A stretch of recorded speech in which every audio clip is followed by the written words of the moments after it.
Hey everybody, I'm Lena and I transitioned back in 2013 and I wanted to talk about a few regrets that I have.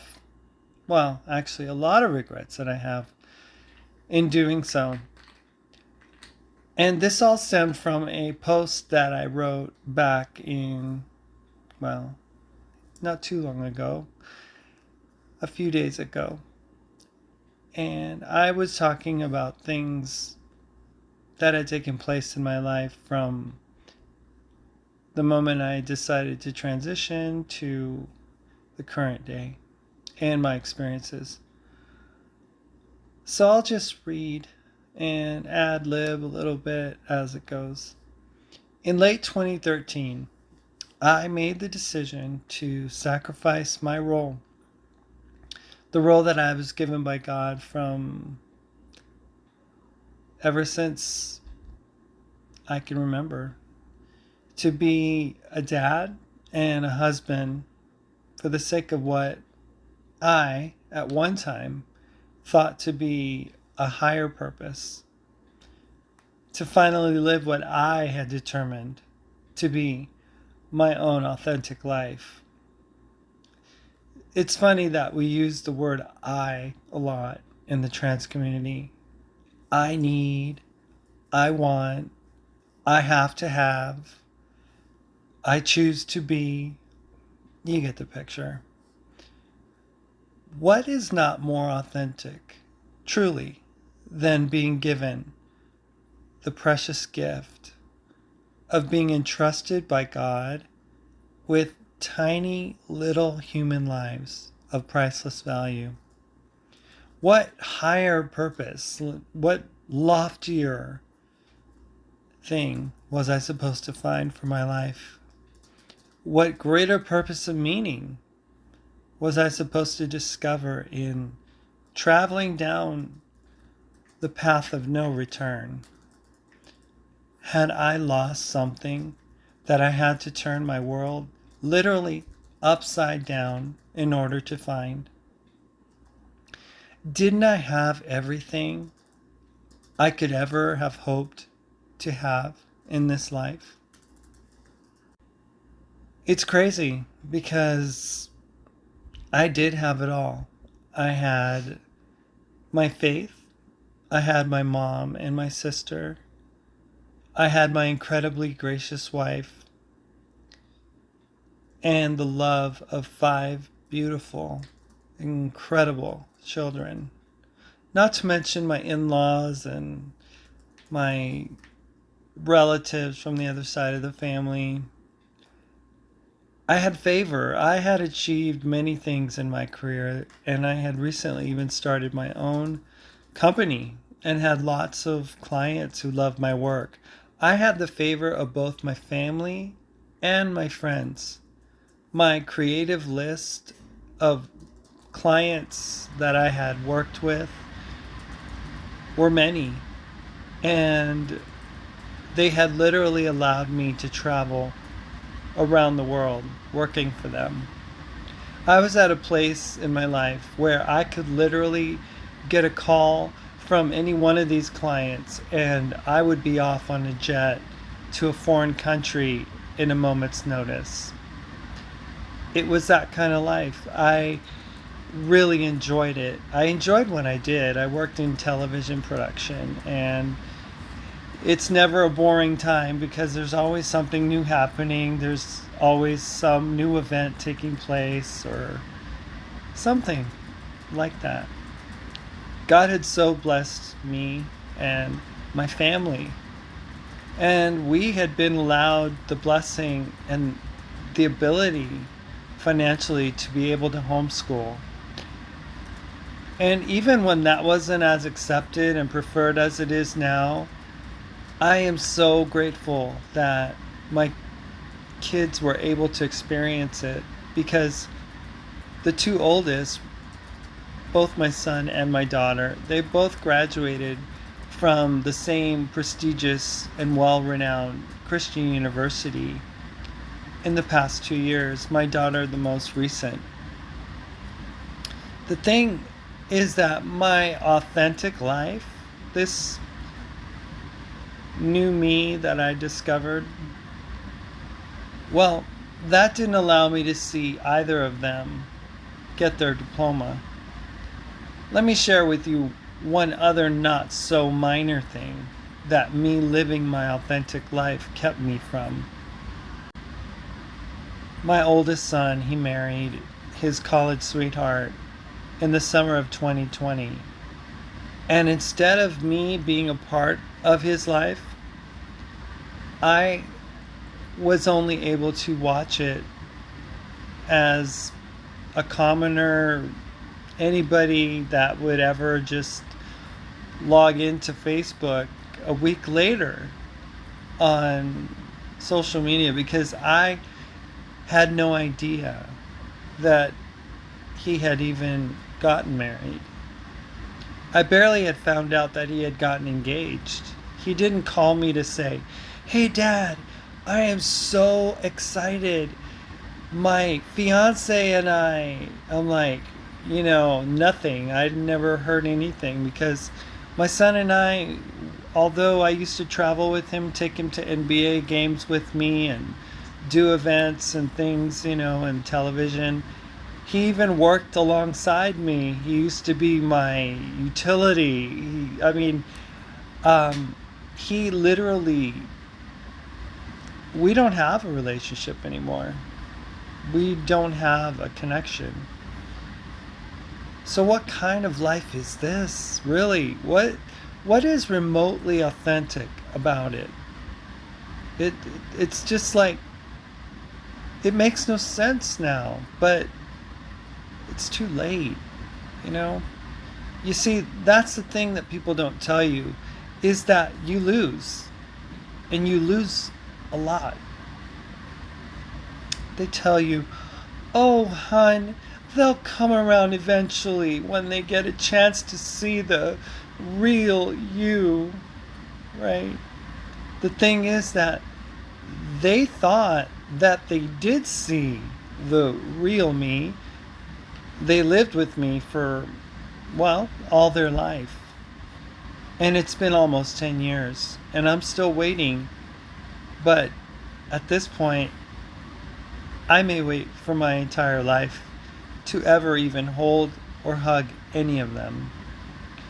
My oldest is in his mid-20s, and my youngest is now going to turn 13. And he was only a 4-year-old when I left. Here's the truth, though. The truth, and you probably think that I should do something about it. And I get that. I mean, believe me, I understand your line of thought. I mean, you think, just detransition, present to them what they need in their life, give them their dad back. And it's a problem. It's just not that simple. Because years of transition, well, it takes a toll on your psyche. Years of cross-sex hormones alter your body and your mind. Your perception of life is changed in ways that, unless you have journeyed this way, and I highly, and do I want to emphasize, highly recommend that you never do such a thing.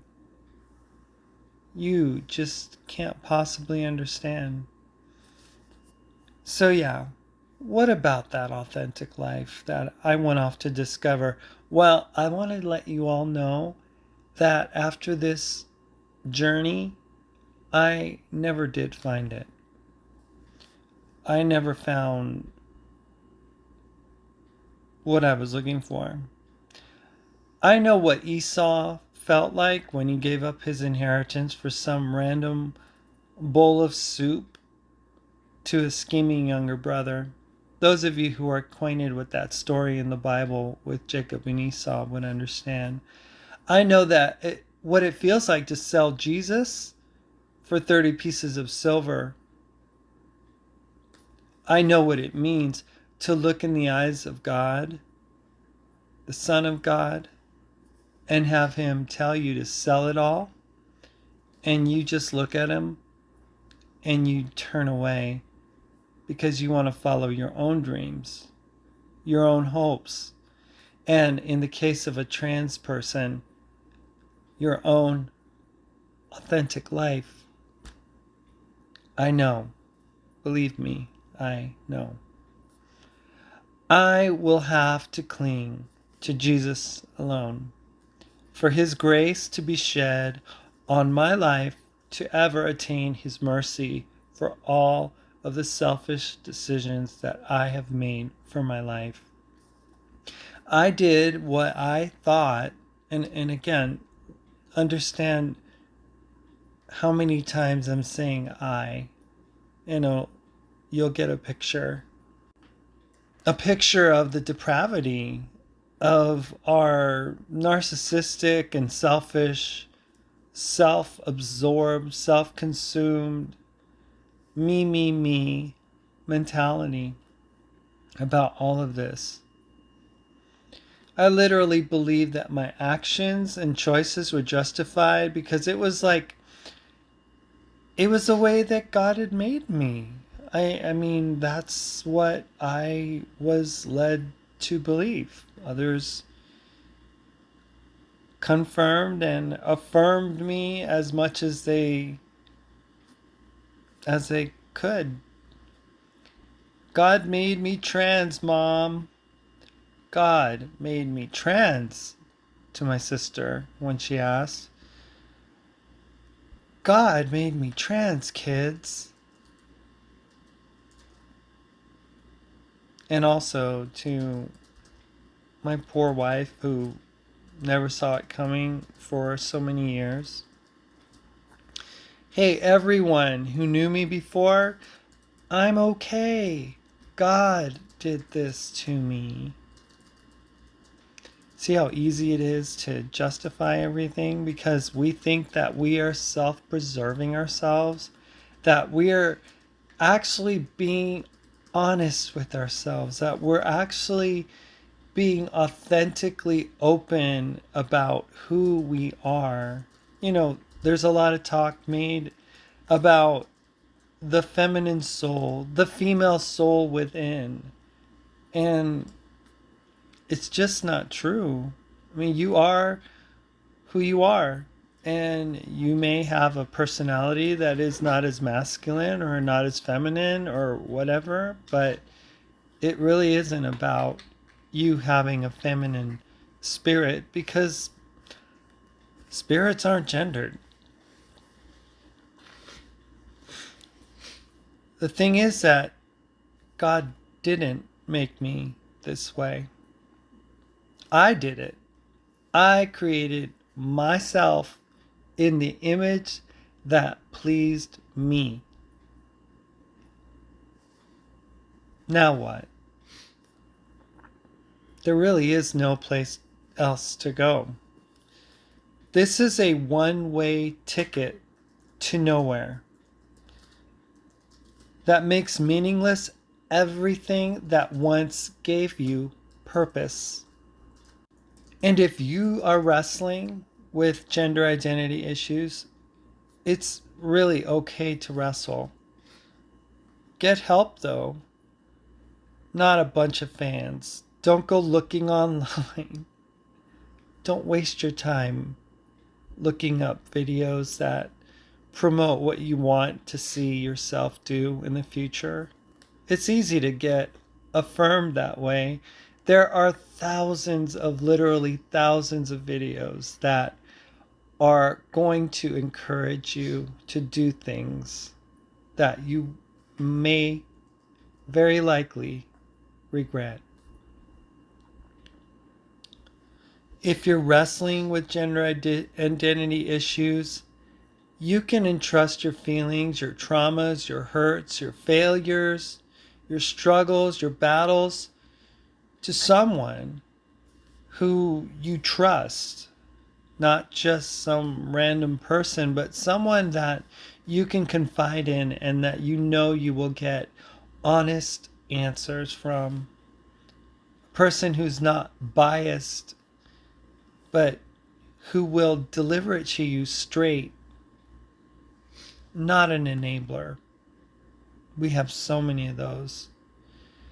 But if you really want to do something about your feelings and the things that you're going through, I would encourage you to fall on Jesus, because that's the best place to go, because God knows you more and better than you even know yourself. If you want to start and end there, that's perfect. But realize that if you go to a gender therapy person, a gender therapist,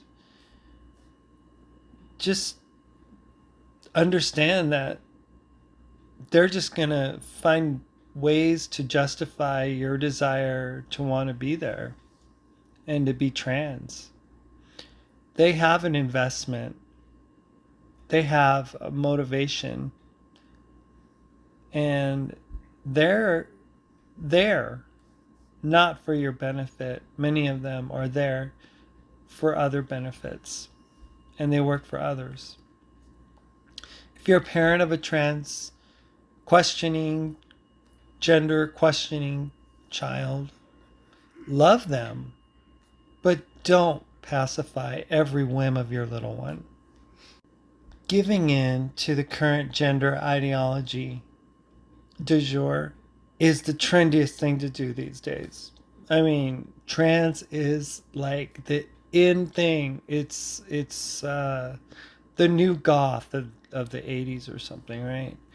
There is a serious epidemic, though, and a contagion that has fallen over our youngest generation, and they are the most vulnerable. Count down from the age of 12 down, and you will find the most vulnerable. It is staggering how many kids are now identifying as LGBTQI.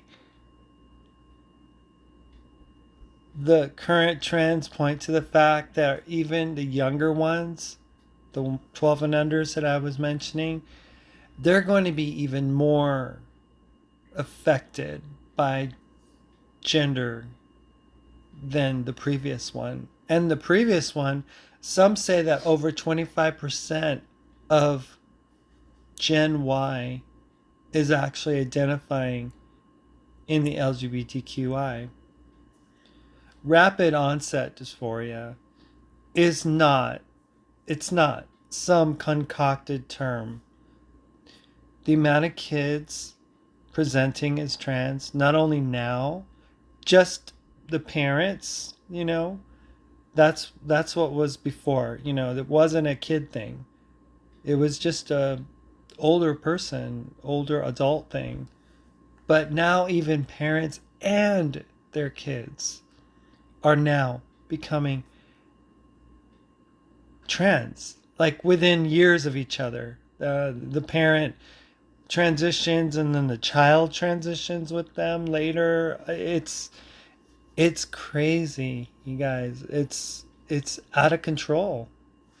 We are now on the verge of a tidal wave of detransition men and detransition women, boys and girls, teens, that will overwhelm even the current amount of detransitioners. Just as their detransition sisters did in the past several years now, detrans men and boys are finally rising up and speaking out after enduring broken bodies, loss of body parts, a surge of autoimmune disease, mental impairments. How did we get here? I mean, how did any of us allow this? I thought I was rare. I thought this was rare. I'm not, though. I'm not rare at all. I am just one of many who bought into this lie of self-realization. Think about it. Self-realization. Creating myself in my own image. doing things to myself that would allow me to assume a different person than what God had intended for me to be. And in that, I lose the purpose for why I even exist, because I lose my, again, authenticity of being. There's nothing authentic about me now.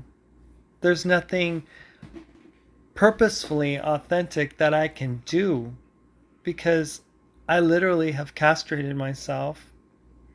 I literally don't know what it's like to feel the sex reality of my body. I have no idea of what the future holds for me because of what I've done to my body. I mean, I underwent surgical procedures, I had things done to me, and I now have to live with the consequences of the things that I've done. And the thing is that there's no testing, there's no follow up, there's no um, help for any person like me. We just kind of get forgotten. And I wonder if that's not part of it. I urge you to think twice if you feel differently. Honestly, I felt differently about everything about this for a very long time, and I was on the train of trans ideology for a long time. But when I realized that I have subjected myself to a lifetime of blindly searching the web for information of my children, even the smallest little hint of update, I realized that it's simply not worth it. Trust me, there is a better way.